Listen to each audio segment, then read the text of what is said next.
Mathematics, I like beauty of math. I like how it's perfect and how our universe fitted math theorems and laws. And in my math faculty, we also have a lot of physics. Okay. And then I just made a connection between physics and mathematics. And together, those two subjects, they explain our life. Coming to you straight from Fremont, California, this is the Fremont Podcast, dedicated to telling the stories of the past and present of the people and places of the city of Fremont, one conversation at a time. Hello, Fremont. This is Ritu. You're listening to episode 70 of the Fremont Podcast. Now, here's your host, Ricky B. So I'm joined by Anna, and Anna, I'm going to ask you to help me with your last name. What's your last? How do you say your last name? Yes, sure, Ricky. So first, thank you so much for interviewing me, for inviting me to your podcast. It's my pleasure to be with you. Well, it's my privilege to have you. Yes, and yes. So my last name, Smirnova. It's maybe a root of my last name, same as in name of the vodka, very famous vodka, Smirnov, right? So, but personally, so I don't have my family doesn't have, or my husband's family doesn't have any connection with production of spirits, but it's like Smirnova, right? So it's very popular Russian last name. So every maybe third or fourth person, so might have some relatives with the same last name. And when you are in a hospital or at school or anywhere, you should specify your name because last name is very, very popular. It's very common. Mm-hmm. Okay, wow, that's good. So Smirnova. Yes, correct. Got it. And you did say, we were talking about this just a second ago before I started recording, you did say that there's a difference between a female version of that name. What would it be for a male then? So for male, it will be without A. It's Smirnov. Smirnov, okay. Anna, it's so good to have you on here. And I wanted to talk with you because you have special interests and special training in Russian mathematics. Is that correct? Yes, this is correct. Yes. Mm-hmm. So where did you study mathematics? Yes, so I just find my interest in mathematics while I was in school, in middle school, high school, and then I set my goal that I wanted to graduate from one of the best universities in Russia, which is St. Petersburg State University. Okay. And so then I have been accepted in math department. Yes, and I have education in mathematics specifically. I spent 5 years in learning mathematics. Wow. Tens of different mathematics. Okay. Mm-hmm. I think that I can only remember 2 people I've ever met that majored in mathematics. So you're one of a very select few in my experience. So yes, and this is very rare. Not very, but it's rare among women. So in my university, in the group of students that we have been together from the first year till 5th year. So it was a 5-year course. Okay. And it was maybe 4 or 5 girls and 15 boys. Wow. Mm-hmm. Wow. So give me a little history, if you don't mind. Give me a little history of your life. So you went to St. Peter. You went to college or university in St. Petersburg. Mm-hmm. Where were you born, and where did you live growing up? Yes. So originally I was born in Ukraine, in a city that's now called Kropivnitsky. But those times, so when I was born, it's late 70s. It was a Kirovograd. So nothing special about city. It's a big city, a lot of big population, but nothing special. Okay. Some factories. That's it. Yes, and farms. But my parents, they spent their youth time, so they're just 20th years of their life they spent in St. Petersburg. Okay. And I have been visiting St. Petersburg many times. And then it was a Soviet Union, one country, so no borders, nothing. And then I have a dream. Okay. That I wanted to just move from Kirovograd to St. Petersburg. And it was my dream, and I just fulfilled my dream. Wow. Yeah. That's awesome. Mm-hmm. That's very cool. So you went to university. Was there anything that specifically got you interested in math? Is it just something that you have done that you just pursued, or was there a particular thing that really inspired you to pursue math? So I think that as many people in the middle school, right? So you have a lot of subjects, and just then you realize that some subjects you like more than others, and then some subjects you can solve easily. You can answer to questions easily, right? So I have good grades for almost all of the subjects, especially Ukrainian language and literature. Yeah. Yes, but mathematics, I like beauty of math. I like how it's perfect and how our universe fitted math theorems and laws. And in my math faculty, we also have a lot of physics. Okay. And then I just made a connection between physics and mathematics. And together, those two subjects, they explain our life. Wow. I love that. I really do. Math was one of my favorite subjects growing up.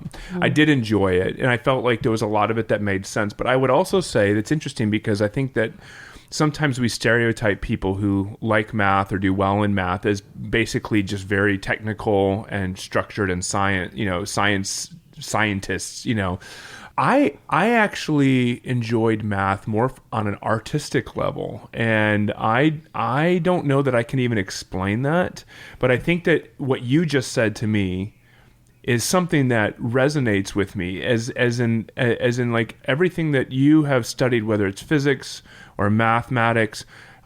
It explains so much of the world that we live in. And so when we see so many things around us and so many things that we engage in this world, it can be explained by mathematics. And would you say that you enjoy mathematics because on an artistic level as well? Yes, I think so. Maybe so you know as well, Ricky, that a lot of math has connection with music. Okay. Yeah. Right. Yeah, so exactly. Music sequences and music that was developed by Pythagoras. It was based on the some basic laws of mathematics and physics, and some I don't know specific names. I don't remember them right now, honestly speaking. But a lot of mathematicians, they also were great musicians, like performance, or they can compose something because math. And I'm also start to learn music when I was grown up person, just few years ago. And yes, I see connection in math and art. Let's say, so maybe you know famous, I think it's German or I'm not sure. So European artist, so Escher, Moritz Escher. Yeah. Yes, and he was originally mathematician, and then he just started to draw his patterns, his beautiful 3D pictures with breaking 3D laws and perspective rules, right? So by just using a ruler and compass, and he's just drawing, and then he became, of course, he's talented not only as a mathematician, also but as an artist, but definitely. So Moritz Escher, he's one of my favorite artists. Awesome. He's like he draw graphics mostly. Okay. And I even have a T-shirt with him, not now. Yes, and I have posters, right? So in books, So definitely, so yes, math has connection with not only physics and some science subjects, but also with art. That's awesome. I love it. So there is a distinction. I learned this honestly when I started talking with you, or when we started talking about having you on the podcast.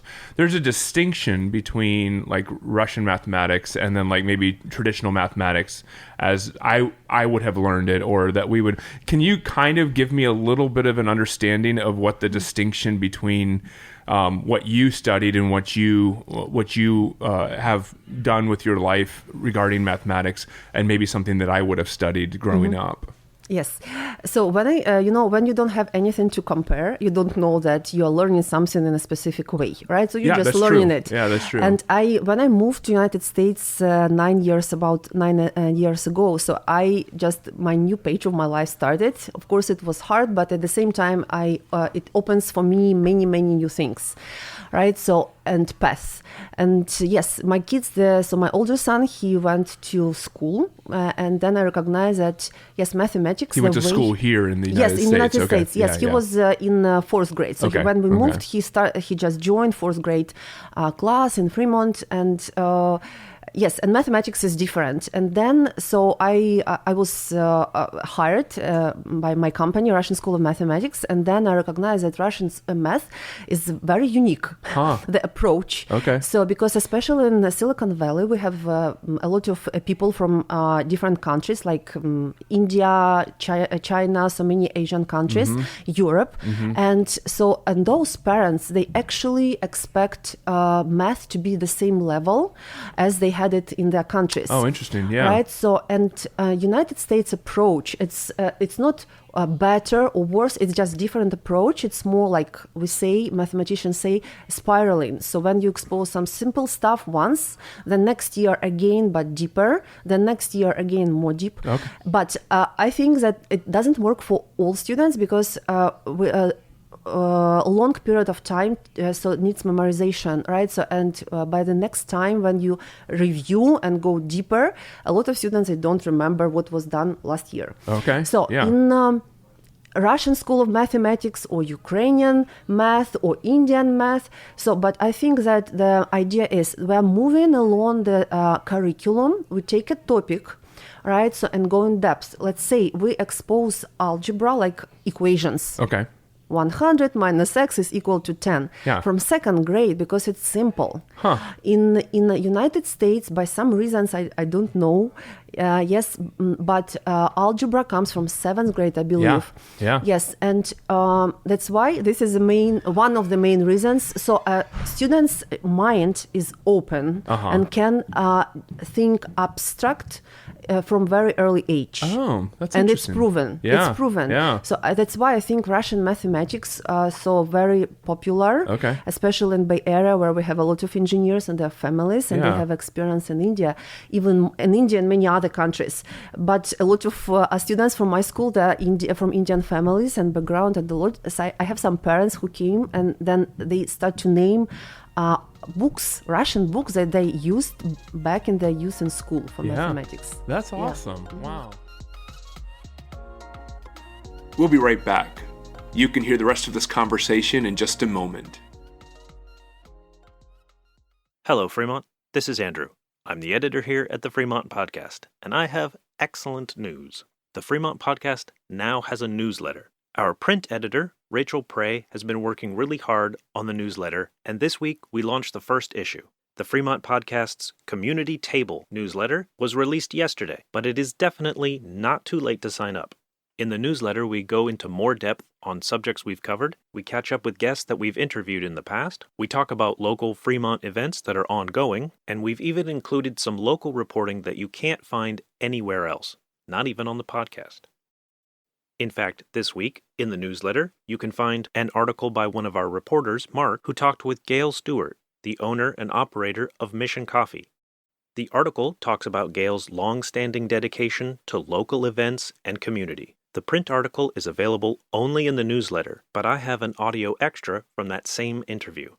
Here's Mark and Gail talking about anniversaries of one kind or another. I just had great staff, taught them how to push it through, make it happen. Long story short, we got the place, and we've been here since then. And I remember I can't find anything. I was looking for the lease, the original lease, to see when we signed, and then I was going to use that the point of reference, but I can't find it. It's missing. No worries. I remember I was coming to work the morning of 9/11, and I think we had been here since August. Oh, okay. So that's what I use as our reference point for 2001 for 9/11. Yeah, the day before my first birthday. Oh, okay. Wow. So I'm going to say maybe we had been here a year, and I was reflecting on the way up about the whole thing and the situation, because we had already had a Thanksgiving here, my family. closed on Thanksgiving. So we had a Thanksgiving here, and I remember thinking, wow, how much things have changed in a year. Yeah. The Fremont Podcast Community Table newsletter is absolutely free. Ricky and the rest of the staff here are really excited about all the silly, fun, wonderful things we can cram into it every week. If you'd like to sign up, you can do so at thefremontpodcast.com. That's our website, thefremontpodcast.com. It's good. It's free. It comes out on Thursday, so it won't get lost in the flood of emails you get on Monday morning. Sign up.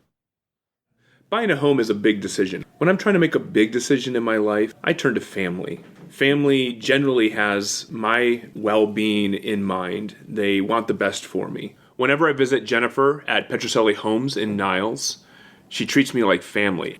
If you're in the process of buying or selling a home, turn to family. Turn to Petrocelli Homes. So Dale Hardware... Hey, can I interrupt? I'm actually a little upset with Dale Hardware. I know they're a sponsor, but I'm a little upset with them. They have taken all the customer service and they haven't left any of it for the big box stores. What are you talking about? Like, have you been in a big box store? Yes, I have. There's no customer service. You go into Dale's, it's all there. That's just not fair. That's true. And now, back to our conversation. So I guess I was going to ask this, but I think you answered the question. So you work as part of a school that teaches mathematics here in Fremont, and I guess my question would be, I will say this too, just from my perspective, because there's been a shift in the way that math has been taught from when I was a kid as well, and I don't necessarily completely understand the way that math is taught now. Like, my son is in 4th grade, and there was a traditional way that I felt was taught for me when I was younger, but I feel like the newer approach to math is not as clear to me, and I'm a little confused on that. But I guess the question that I was going to ask, or the thing that I was going to see if you had any thoughts on it, is that if you're teaching mathematics to students who are in, say, the general school system, and they're being taught one way in the classroom, and then they come over to the Russian School of Mathematics and they are taught by you. Is it confusing? Is it kind of taking their mind in different directions? Or it sounds to me like that the Russian mathematics would actually be not just reaffirming a traditional way, but actually allowing them to go deeper more quickly. Would that be correct? Yes, correct. So Russian math that I'm teaching works better in advance. Let's say, so if your student is going to have, about specific professional terms, pre-algebra in 7th grade, but in our Russian School of Mathematics, pre-algebra, it's a course for 6th grade. Okay. So that means that we are not training for specific topics or on specific formulas. We develop mathematical mindset and logical thinking in general. Oh, okay. Right? So, and this is one of the beauty of the math. I love that, So, yes, you can use your logic in any conversations, in any situation of your life, especially geometry. Yeah. It's a subject when you need to prove something, and you learn how to convince your friends or your co-workers, right, about something, and it's developing logic. And about confusion from if you come from public school and then Russian math, so it's not confusion. So I think that students, they feel support, because again, as I know as a parent, from my experience as a parent, so teachers are not explaining a lot in schools. They use projector, maybe paper, slide. They go quickly read it. Not all elementary school teachers, at least, they require education in mathematics, right? So they just general education in teaching students of elementary school. So that means that Russian school develops logic and helps students to understand formulas and logic behind this. I love that. And what you just said, I mean, it's exciting to me. You saw the big smile on my face, because I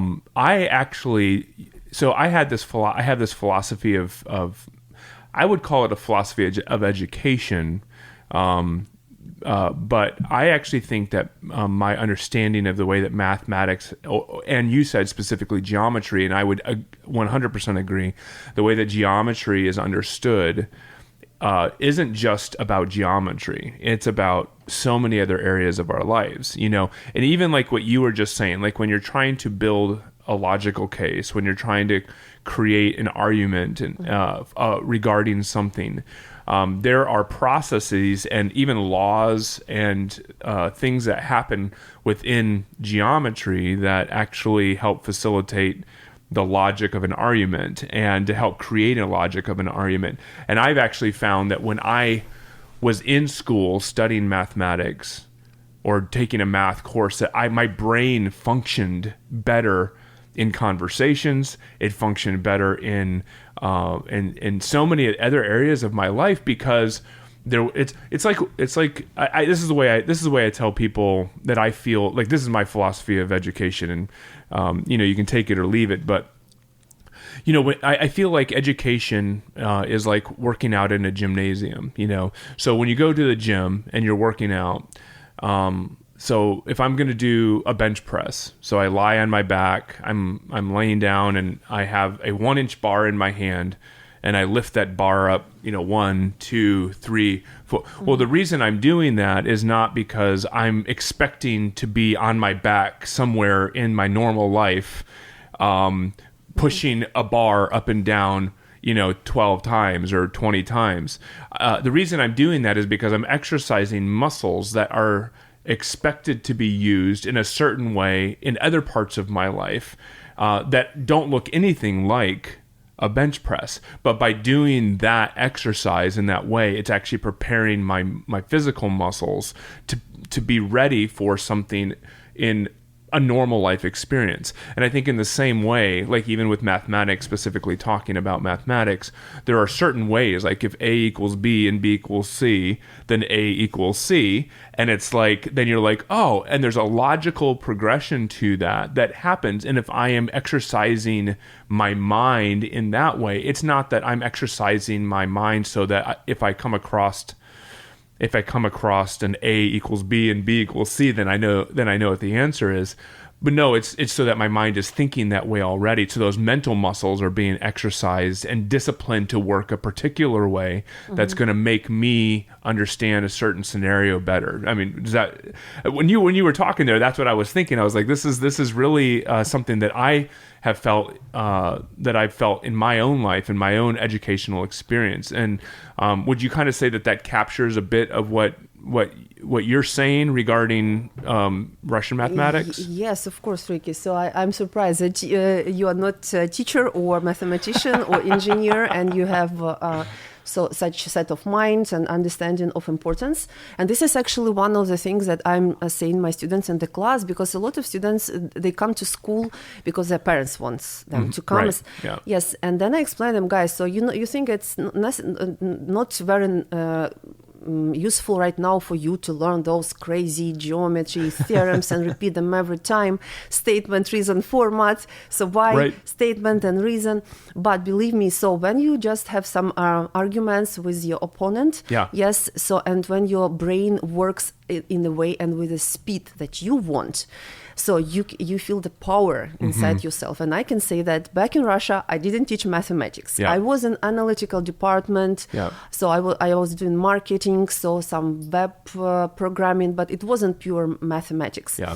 Right. So, but my education initially, I should be a scientist. So I should be, but I refused. That's kind of what your education is made for. Is to send you on a trajectory towards being a scientist. Yes. If I want, to have a career of professor of mathematics and proving some theorems that never proved before, let's say, right? So I can do it with my education, but I just I was a girl, I have different plans and so on.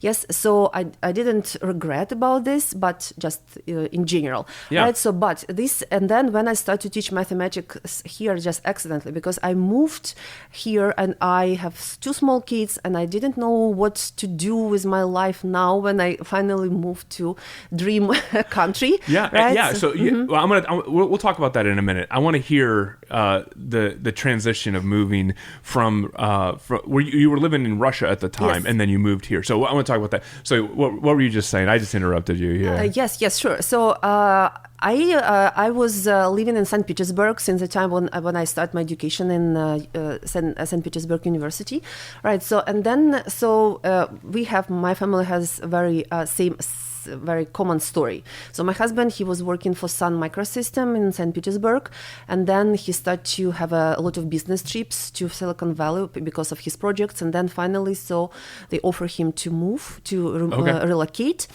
And yes, and then so then you found yourself here. Yes, and with kids, couple kids, right? Yes, and so I have a lot of Russian people around me that was dreaming about moving to United States from early youth age. I didn't. So I was interested in English language always. I tried to educate myself, attending some courses, reading books. I have been visiting some countries in Europe, but I never dream about United States just like my goal. Okay. My dream, right? So that's why. But when opportunity came, we think, okay, with my husband, okay, why not? Why we don't try? So kids are small, so we can try. We know English and so on.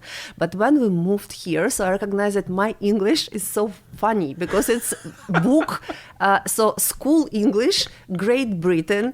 So all words are very old-fashioned.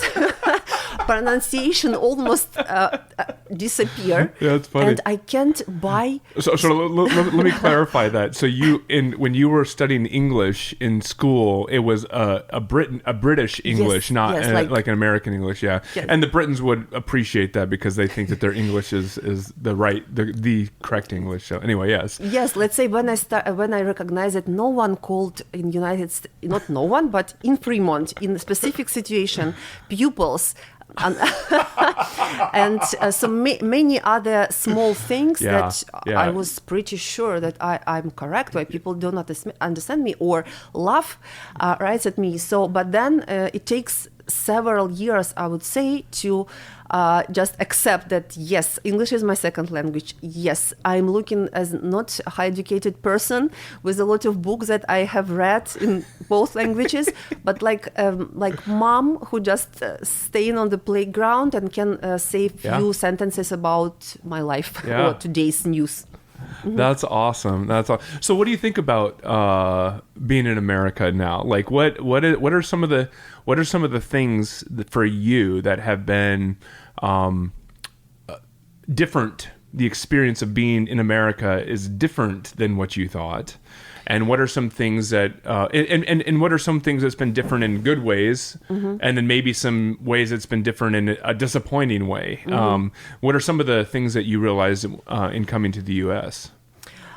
Yes, of course. Right now, after so many years in the United States, I feel only positive changes. Okay, right? And it's been about 8 or 9 years. You 9 said, right? years. 9 yes. years. Okay. Mm-hmm. So, but of course, at the beginning, so I think it's normal for people after the 30s, when you have a normal life with your friends and families and culture and stories, and education. So, and then when I moved here, so of course I was missing St. Petersburg and museums and my cultural life and my friends and my family, and I'm still missing. Yeah. And we are trying to visit St. Petersburg as often as we can, at least once per 2 years. And but then when I find my job, when I find some friends here, Russian speaker friends and other nationalities, right? So I start to settle my life. I start to understand that United States is a country for a lot of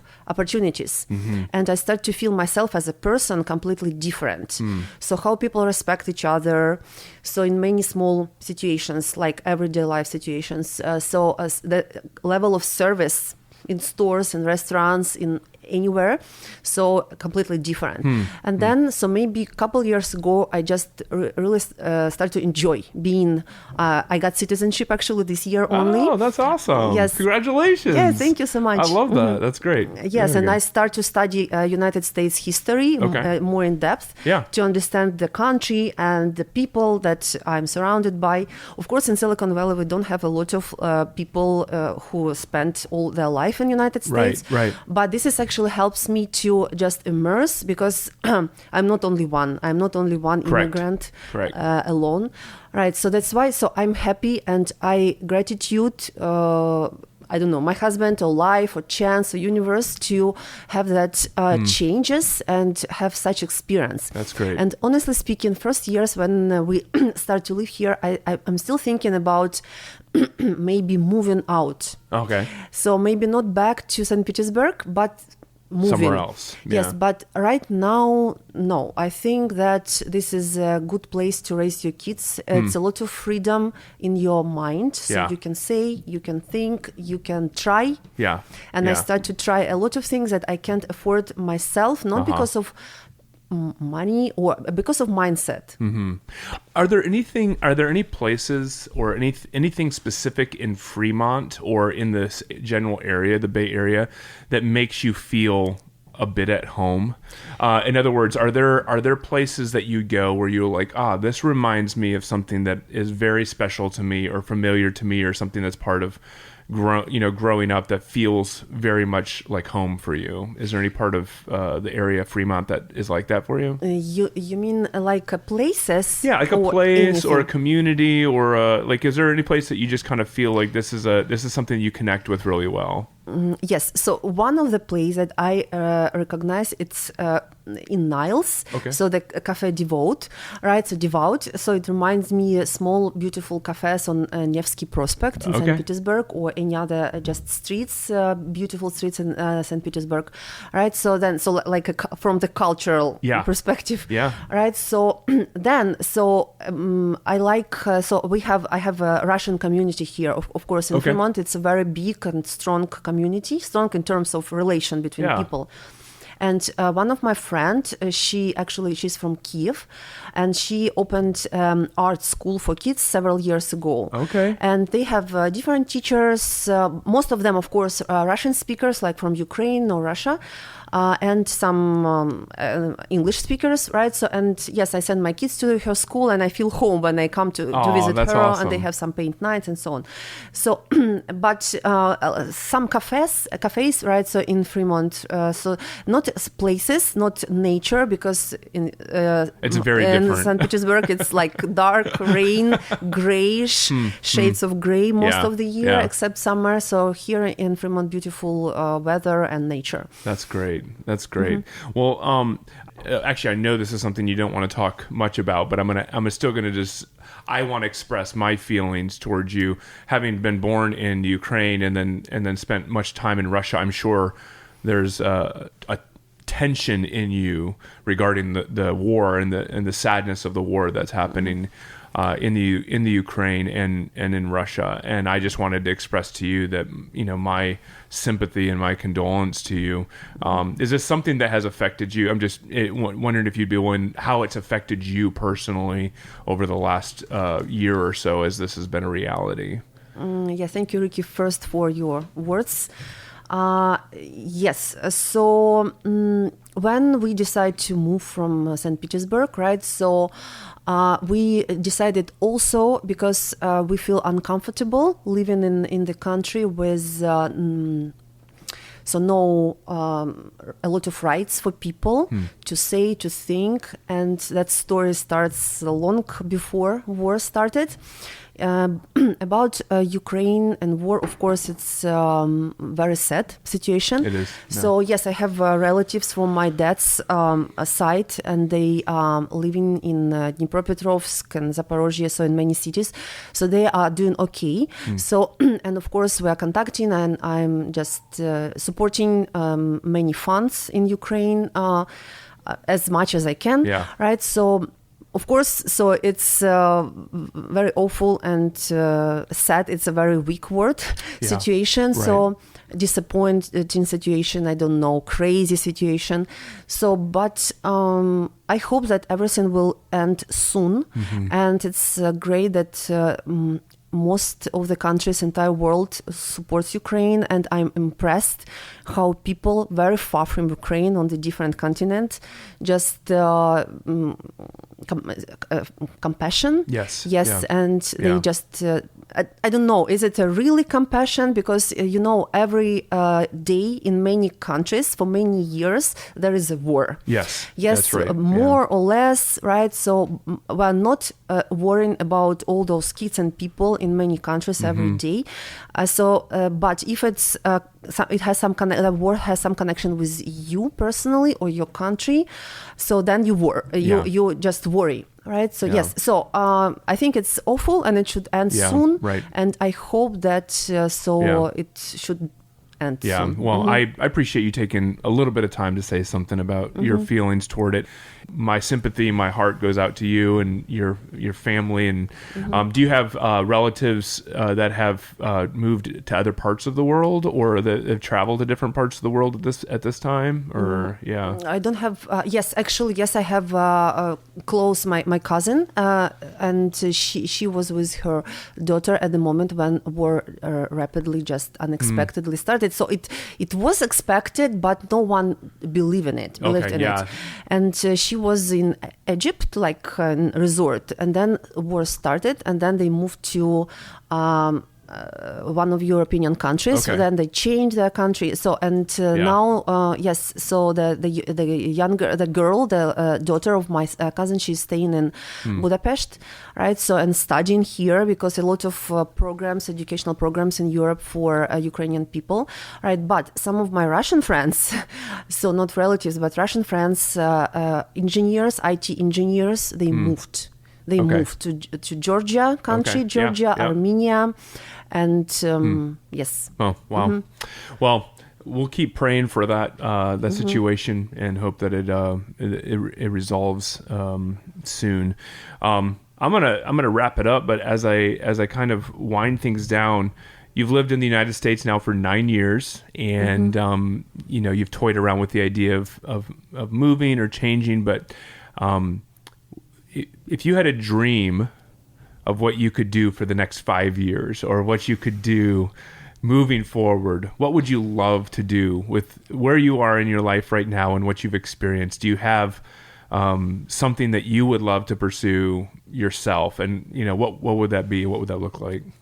Yes, Ricky, you know what to ask. Yes. So, in United States, I recognize that I have some hobbies that was sleeping inside me, and now they just wake up. And I have time, and I have ability and interest in doing 2 more things except family and job. Right, so I'm very interested in music, so I started to study music and playing jazz. Yes, but since I started to do it 3 years ago, when I'm really adult with not very flexible fingers and so on, but I'm surprised still how my interest is growing. Because sometimes when you all just adult, right, so you start to do something, then you just give up because of, I don't know, laziness or don't have time and so on, family, kids. Yes, but music for me, it's like a bright light that just inviting me, and I'm not afraid of just any strugglings with some music sheets or some understanding. And I was dreaming to maybe compose the music. I wasn't dreaming about performance, because I know that to be a good performer in the United States, you should stand out, right? So, or like playing normal, as I'm doing very simple music by Bach or Handel, very simple. So it's deserve on the YouTube videos that you can post for your family and friends, right? So, but I really just studying the science of music, I would say, right? So the behind what what is behind the sounds, what is behind the notes, right? So, and I'm dreaming, so I would like to maybe compose something, and my composition can appear somewhere. That sounds awesome. And I have friends that are also very artistic and creative people, and maybe we can collaborate somehow. Yes. And the second thing that I'm interested in, it's a yoga. I also start to do yoga here. Nice. Yes, That's great. and maybe if musical career doesn't work for me, I can be a yoga teacher somewhere in Bali, I don't know, there Thailand, you go. Yeah. with roots in United States. I mean home, maybe by home here, and then maybe traveling and have a free life. Free of any responsibilities, come to 9, leave at 6, That's be great. responsible for this and that. Yes, but music, it's my soul passion, and so yoga, it's my mind and my body. I love that. Wow, that's awesome. Well, I hope that you get the opportunities to pursue those dreams and to make those dreams a reality. I hope that one day I am listening to some music on Pandora or Spotify, and I hear a music piece that was written by Anna Smirnova. Yes, Smirnova. And I know her, and I've met her. That'd be really great, and that's cool. Those are great dreams. Well, Anna, thank you so much for joining me on the podcast, and I'm glad you're here in Fremont. I'm glad that you are part of our community, and I hope that we get to see more of you around in our city. So thank you for joining me. Yeah, sure, Ricky. So it's my pleasure again. So, and I'm very lucky to meet you through another friend of mine from Fremont. And so that conversation convinced me again, so that Fremont, it's a great city with great people. You just need to look around. That's right. I love it. That's great. This episode was hosted and produced by Ricky B. I'm Gary Williams. Andrew Cavett is the editor. Music is provided through soundstripe.com. You can find links to our social media and other content at thefremontpodcast.com. Be sure to subscribe wherever it is that you listen so you don't miss an episode. And if you're so inclined, leave a kind review so that others can find the podcast. Join us next week on the Fremont Podcast. This is a Muggins Media Podcast.